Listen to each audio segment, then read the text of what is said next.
You're right, everybody, and welcome to the latest episode of Muscle Owl Talks. I'm here again with Vivek today, and we thought we'd do an episode on something new that we want to add to the Muscle Owl website. The Muscle Owl website features, as you'll know, Facebook is our main stream. It's where we get most of people watching our videos, most of the discussions going on, and where most of our media is consumed.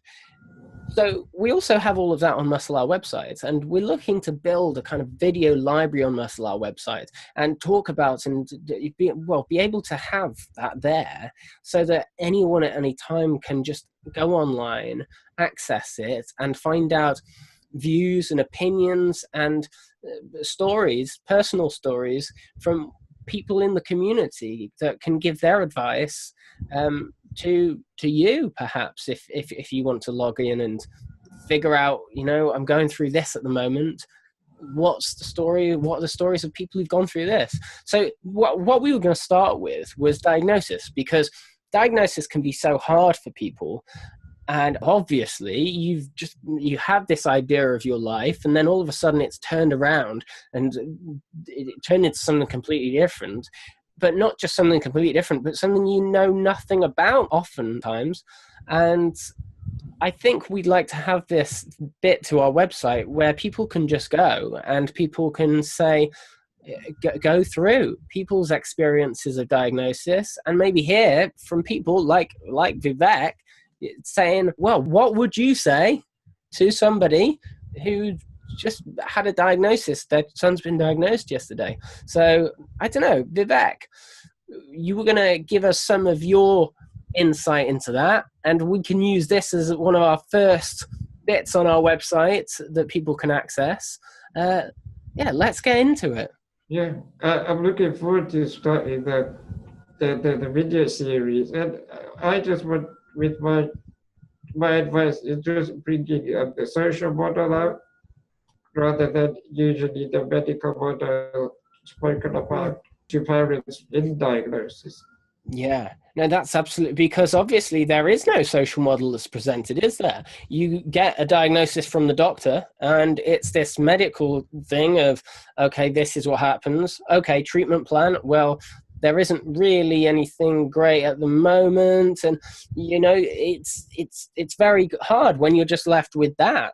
So from the social aspect, I think there's a lot to offer. And I think there's a lot that people can say, well, you might think this, but actually there's also this. And I think that's the key thing. For us not to say, hey, don't worry, it's all going to be sunshine and rainbows, because it's obviously very mixed. But I think there are lots of things that people can miss, aren't there? I think because it's a progressive disease, it's even progressive maybe to the future. If you ignore the medical model and focus on the social model, you still have to adapt and grow, and it's progressive in that way. And progressive shouldn't just be in a negative way. Progression should be in a bit more like you're maturing and your life is kind of in your hands. I like it. Let's get into it, Vivek. I think it would be good, because I think looking back as an adult, I think it's always, as a child, you just want the simple things, like people, if someone says that you are going to achieve a lot in life and you're going to enjoy your life, that would have really helped rather than... Wow, you think? Yeah. Wow, that's interesting. Okay, yeah. And so you just hear all the negative stuff and you think... Yeah. So Vivek Gohil, 27 years old with Duchenne muscular dystrophy. But that is just a small part of you. You are an adult man, 27 years old, lives in Leicester. What advice would you give to anyone who has just had a child diagnosed with Duchenne muscular dystrophy and is maybe hearing about it for the first time, and maybe hearing all of the bad, negative stuff about it? I think that is a problem when you find out about Duchenne or any other disease, really. You get a lot of the negative aspects of the medical reasons, but I don't think you ever really get the quality of life. And you never get someone saying that in the future they'll start or even you with the disease, that you will kind of achieve things in life. You will enjoy your life because there's a lot around you that you can do. You need to in your life just think that you have a future. I think that's saying you will have a good future, and there is a lot out there that you can do if you stay a bit positive, even though it's difficult. Yeah. Everyone says I'll be positive, but I think it really does help to know that there's something other than the medical information. The social information upon diagnosis. What would we say? I think obviously the obvious stuff of, you're gonna have to, there'll be lots of things related to disability in terms of practicality and all of that comes with it. But in terms of, hey, people will live, your child will live a beautiful life, what would you say? Yeah, because I think for parents, because it's not their life, it is very difficult for them to imagine what would happen in the future. But I just think that the child, everyone has difficulties in life. These difficulties are quite big because you have to learn to adapt with the environment and everything. But I think quality of life, that is still there. You can't, obviously at diagnosis stage, you never really would imagine that that's possible, but it is possible. Yeah, I absolutely. don't want people to despair that it's completely terrible, but that's my view, really. And obviously it's not completely terrible. You live pretty fabulous life. I guess what I'd say as well is I always try and remind people about the nature of Duchenne being whatever you're told now is whatever, life expectancy right now at this moment in time, 29 years of age, that's somebody who was born 29 years ago. Everything you're told is something that is not relevant to a 5-year-old that was diagnosed yesterday, or your 10-year-old even who was diagnosed 5 years ago.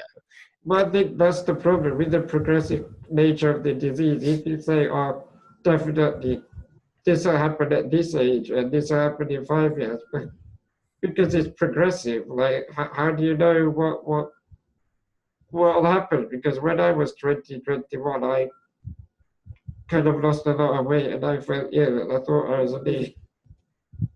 was really ill, and then now I've got so much energy and my body's so much better, I feel. So you can't 100% trust what will happen in the future. Yeah, The future's up to you, really. I like it. I like it. And in terms of seeing that as if like Vivek's living on borrowed time, it's just Vivek's living his life, isn't it? Just happened to have Duchenne muscular dystrophy. And I think, if anything, you might well agree with me here. Duchenne muscular dystrophy was probably obviously the practical side of it now, it affects you a lot. You have to, think about it a lot for that. But in your mind, it's probably thought about a lot less than it was when you were in your teens, isn't it? Or when in the years as a child, it was probably always Duchenne talked about, wasn't it? And now it's almost like you just Vivek. Oh yeah, Duchenne. Yeah, I have that. Yeah. The thing is, like, with all the medical stuff, I need like my ventilator, my feed, and my wheelchair, obviously, and everything like that. It's more just a routine in my day rather than thinking, oh, this is because of a disease. You just fit it around your life. So you're thinking about it, but in a more responsible way. How do I work around it rather than I've got this complete? And I think a lot of older DMD men would feel the same, really. Absolutely. Would you say to a newly diagnosed parent,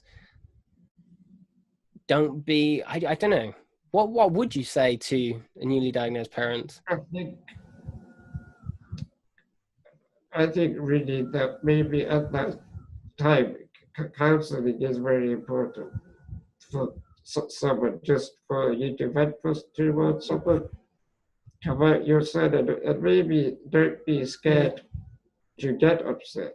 You need to kind of go through the process of grief in a so you can have a positive outcome later on. So Yeah. if you're I was trying going to to ask say, questions, would, yeah, would would you say to them, don't be afraid? But actually, you've put that, as the first bit and added stuff to it. Don't be afraid to be upset. Don't be afraid to grieve.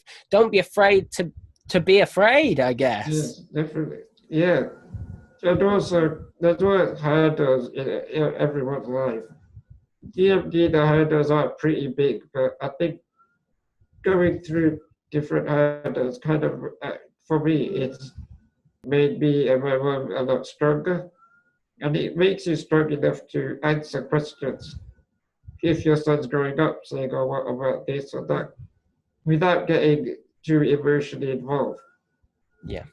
Because if my mom told me a lot of this information, but she was just crying all the time, it would be hard to kind of think in the future I won't talk to her about this. Yeah. Wow. Vivek, brilliant. Thank you. Yeah, it was a good video. Yeah, in fact, we can make that into a Muscle Talks episode. Should we intro it? Yeah.